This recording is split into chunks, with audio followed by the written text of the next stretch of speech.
Ponte desmorona após ser atingida por navio nos Estados Unidos. Equipes procuram pelo menos 6 pessoas na água. 2 pessoas foram resgatadas, uma delas em estado grave. Diversos carros caíram com o colapso da estrutura. Mergulhadores lutam contra o tempo e enfrentam temperatura de 9 graus Celsius dentro da água, que pode levar à morte por hipotermia. Incidente aconteceu em Baltimore, no estado de Maryland. Uma ponte desmoronou depois de ser atingida por um navio cargueiro na cidade de Baltimore, em Maryland, nos Estados Unidos. O acidente aconteceu durante a madrugada desta terça-feira, 26, e foi flagrado por uma câmera de monitoramento. Segundo o chefe do Corpo de Bombeiros local, James Wallace, 2 pessoas foram retiradas da água com vida, sendo que uma delas se encontra em estado grave. Os bombeiros informaram que mergulhadores estão fazendo buscas por pelo menos 6 pessoas ainda no rio. Informações iniciais davam conta de até 20 desaparecidos, mas segundo os bombeiros, ainda não se sabe o número exato de pessoas que estão na água. Ainda estamos em uma situação de busca e resgate no momento, e seguiremos nela por algum tempo, disse Wallace. É uma emergência terrível, afirmou o diretor de comunicação do Corpo de Bombeiros de Baltimore, Kevin Cartwright, AP. As autoridades afirmaram que um número incerto de veículos trafegava pela ponte Francis Scott Key no momento do incidente. Pelo menos um deles seria uma carreta de grande porte. Trabalhadores também faziam serviços de manutenção na estrutura durante a madrugada quando houve a colisão. Equipes de resgate correm contra o tempo. A temperatura em Baltimore nesta madrugada estava de cerca de menos 1 grau Celsius, de acordo com a rede americana CNN.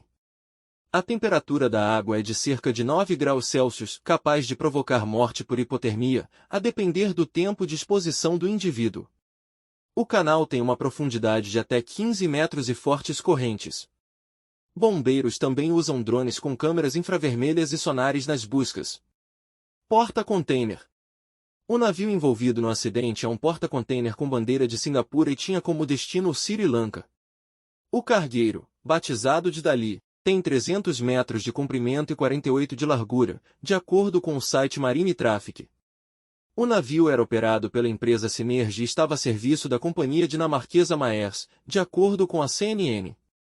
Segundo a operadora, nenhum membro da tripulação ficou ferido na colisão. Tráfego naval suspenso. Para facilitar o trabalho dos bombeiros, a Autoridade de Transporte de Maryland bloqueou todas as vias na região da Ponte Francis Scott Key, uma importante ligação entre 2 pontos da cidade, cruzando o rio Patapsco. O tráfego naval no porto de Baltimore também foi suspenso e não tem previsão para ser retomado.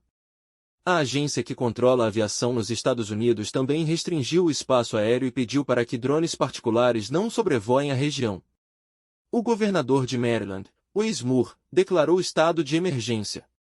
O secretário de Transporte dos Estados Unidos, Pat Buttigieg, disse que está em contato com o governador e com o prefeito de Baltimore, Brandon M. Scott. Segundo o FBI e o secretário nacional de Segurança Interna, Alejandro Mayorkas, não há indicativo de ato terrorista no incidente, nem de que ele teria sido intencional. De acordo com a rede de TV ABC News, o navio perdeu propulsão enquanto manobrava para sair do porto. Ponte Francis Scott Key. Inaugurada em 1977, a ponte tinha quase 3 quilômetros de extensão e 4 pistas, que ficavam cerca de 55 metros acima das águas. A estrutura também contava com uma ponte elevadiça que dava acesso ao porto de Baltimore. A ponte foi batizada com o nome do autor do poema que deu origem ao hino dos Estados Unidos. Segundo estudiosos, Francis Scott Key escreveu os versos após presenciar o bombardeio do Forte McHenry, em 1814, na região de Baltimore.